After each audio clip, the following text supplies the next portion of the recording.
Selamat datang di Keklotok. Keklotok. Sret. Oke, aku Stella, angkatan nomor 8. Hari ini mau ngobrol sama Ko Patrick dari KKL 2003. Yes. Oke, Ko Patrick, cerita dong pengalaman awal masuk Loyola alias Popsila. Popsila. Ya, Popsila itu unik ya mungkin ya. Tentunya nggak semua SMA ada kayak gitu, dan itu jadi kayak sesuatu yang sebenarnya agak momok untuk orang-orang yang mau masuk Loyola gitu. Udah keterima aja terus kayak ada senengnya ada nggak senengnya, oh shit nanti Popsila gitu kan. Ya kalau buat kita waktu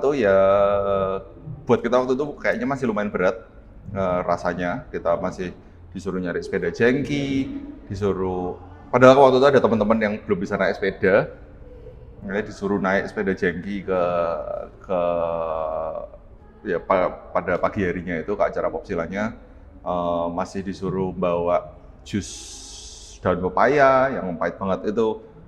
Jus daun pepaya apa jus pare ya? Tapi pokoknya pahit-pahit. Oh enggak, no, jus daun pepaya, tapi terus disuruh bawa sandwich isinya pare kalau nggak salah. Itu parah lah. Dijemur, dibentak-bentak dan segala macam. Masih disuruh lari, disuruh berangkang. Itu ada semua lah ya. Sebenarnya yang aku curious itu apakah benar bahwa dari tahun ke tahun itu Popsila menjadi lebih, dalam tanda petik, lebih manusiawi atau jadi lebih enteng gitu loh. Jadi soalnya kalau aku dengar dari KKL yang di atasku itu kayak kalau aku ceritain Popsilanya kita 2003 itu mereka kayak, alah kalian anak angkatan 2000-an itu lembek-lembek lah. Kalau dulu di zamannya kita jauh lebih parah, bahkan dipukulin dan segala macam gitu kan. Dan sedangkan kalau aku dengar yang dari anak-anak yang zaman-zaman sekarang gitu, kayak ada yang bilang kayak, oh sekarang bahkan nggak ada dibentak-bentak loh. Sekarang bahkan udah nggak ada dijemur or something like that. I'm not clear. Tapi kayaknya trennya adalah mengikuti perkembangan zaman jadi lebih enteng gitu. Nah kamu kan 2008, jadi kan ceritanya udah ada gap 6 tahun nih. Wah iya, 5 ya? Ya, sorry 5. Kalau dibandingin, iya kita makin ke bawah makin enteng. Tapi pas kita menjalaninya itu yang pasti nggak berubah adalah deg-degannya ya. Oh gitu kayak ya? Kan murid baru mau masuk tetap nervous. Nah, Pak Patrick, selama di Loyola, mungkin punya mata pelajaran favorit? Atau justru yang nggak favorit? Favorit ada. Aku dulu paling suka bahasa Inggris sama matematika. Kayak relatif gampang dipelajari dan kayak ya paling nggak takut lah karena kayak paling gampang aja. Sama komputer, I guess. Punya guru yang memorable nggak, Kong? Memorable tuh maksudnya karena positive story atau mungkin karena bandel-bandel story gitu. Right. Kalau guru yang memorable ada, aku waktu itu ada guru yang kayak somehow sangat nggak suka sama aku mungkin. Kayak aku pernah dibentak dan aku diusir keluar dari kelasnya, dan aku kayak harus buat permintaan maaf dan segala macam. Dan waktu itu aku kayak dibanding-bandingin kayak, oh kamu ini anak ngesok banget, dipikirnya dia kayak FSE gitu. Kalau zaman dulu kan FSE tuh, kalau ceritanya anak-anak ngesok yang kayak nggak bisa diatur di sekolah gitu.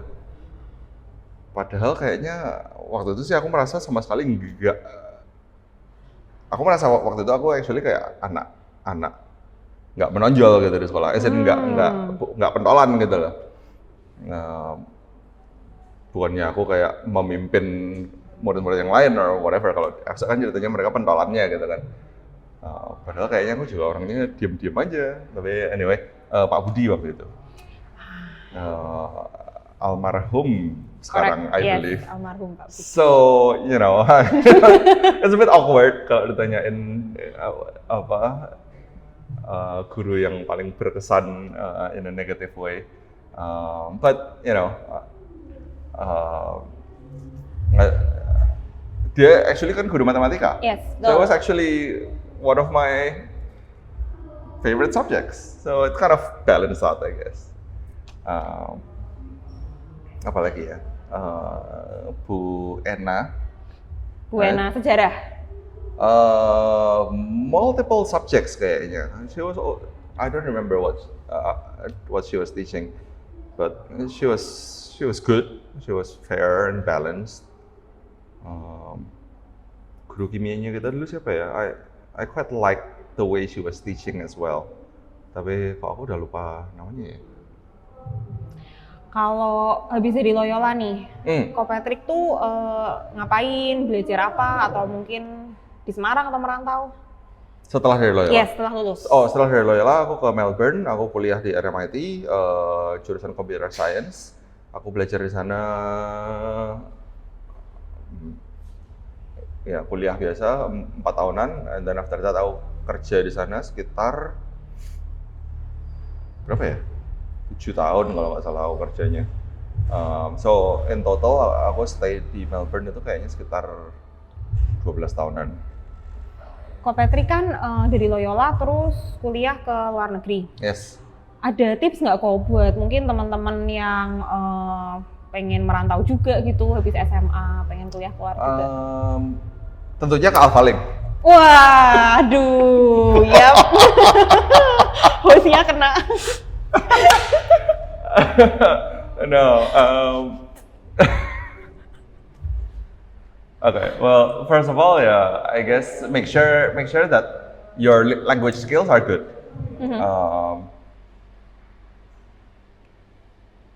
I guess there's a few things to consider ya. Pertama, make sure your language skills are good. Kalau kamu misalnya mau kuliahnya ke Hong Kong, Taiwan, Cina, ya make sure your language skills are good. Soalnya aku ada beberapa temen yang misalnya kuliah ke Melbourne, kuliah ke Amerika, tapi di sana terus dia cuman mostly hangoutnya cuman sama orang-orang Indo. Kemudian pada waktu dia pulang back for good ke Indo, language-nya masih kayak so-so, right? So, sedangkan kalau kamu berbekal dengan language skills yang lumayan, mungkin kamu terus bisa bergaul dengan yang orang bule di sana, kamu bisa bergaul dengan orang Cina kalau kamu belajar ke Cina dan segala macam. Dan mungkin kamu balik-baliknya lebih, first of all,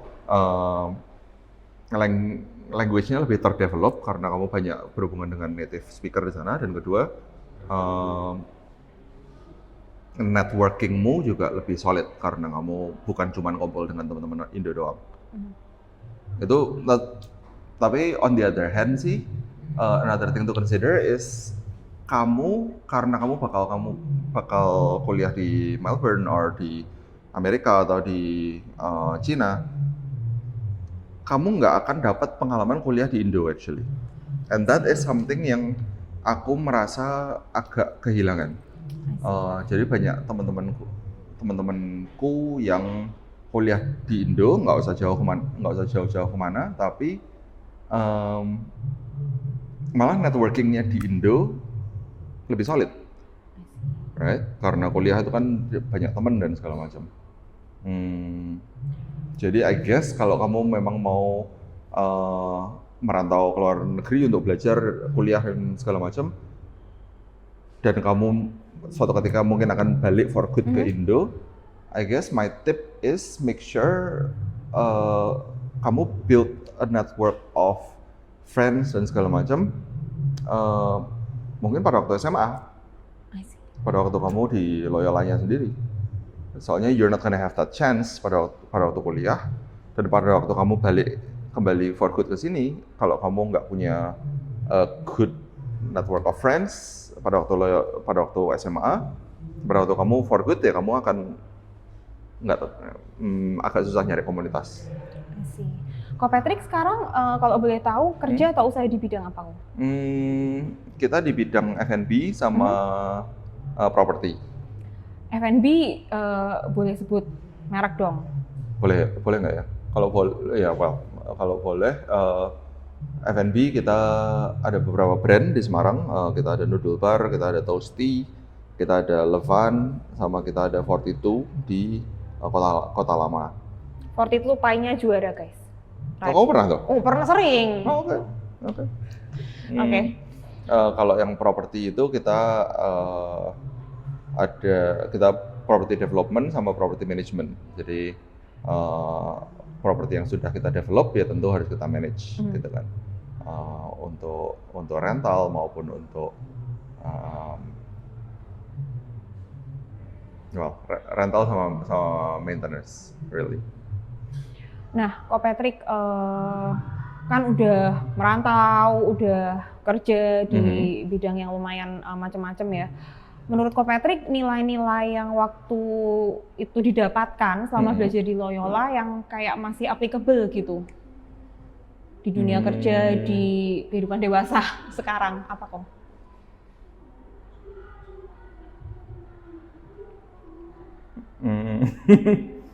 Apa ya? I guess yang bagus di Loyola itu kamu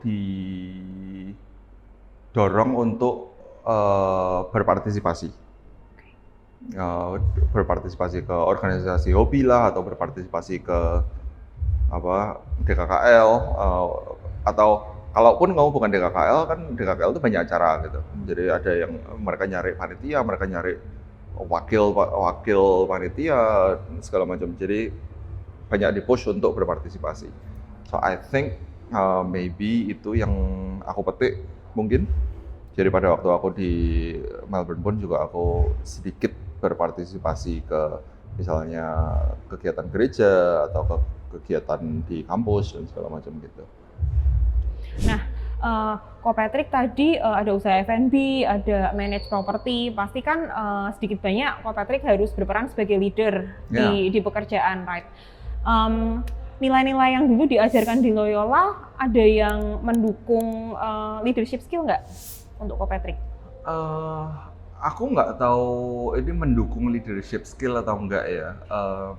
Tapi kalau di Loyola itu kan ada yang namanya men and women for others. Yes. Jadi aku itu di dalam business school, aku actually aku percaya bahwa bisnis itu seharusnya sukses ketika dia bermanfaat bagi orang lain. Seharusnya, in a perfect economy, bisnis yang membawa benefit ke masyarakat akan sukses. Jadi aku nggak terlalu tertarik dengan bisnis yang eksploitatif, dengan bisnis yang kayak untung sendiri atau menang sendiri gitu loh. Apakah itu memberi aku keunggulan di segi leadership atau di segi marketing my business? Sebenarnya aku nggak tahu sih. Tapi I guess it's idealis actually. Kita kepingin menjadi bisnis yang berguna bagi sesama, membawa benefit atau membawa keuntungan bagi sesama dan masyarakat.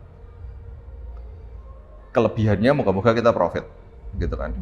Tapi tentunya ada bisnis yang tidak sepadangan kayak gitu kan. Profit first, kalau misalnya menciptakan banyak kerusakan alam, ya nggak apa-apa. Karena in a capitalistic economy kan profit first. Nah, jadi kan ada banyak bisnis yang begitu. Mungkin banyak merusak alam, mungkin tidak mensejahterakan karyawannya misalnya, mungkin mengambil profit tapi menyebabkan banyak orang lain yang rugi misalnya, ya gitu-gitulah. Itu sebenarnya in a capitalistic economy itu beneficial untuk perusahaan tersebut, tapi kalau kamu memegang teguh men and women for others, jadinya bisnis itu kayak nggak kepengen kamu jalani. Jadi it's not a competitive advantage. So, I don't know, but it's just an idealistic thing, I guess. Luar biasa, Ko Patrick. Oke, terima kasih waktunya, Ko Patrick. Thank you, Stella. Oke.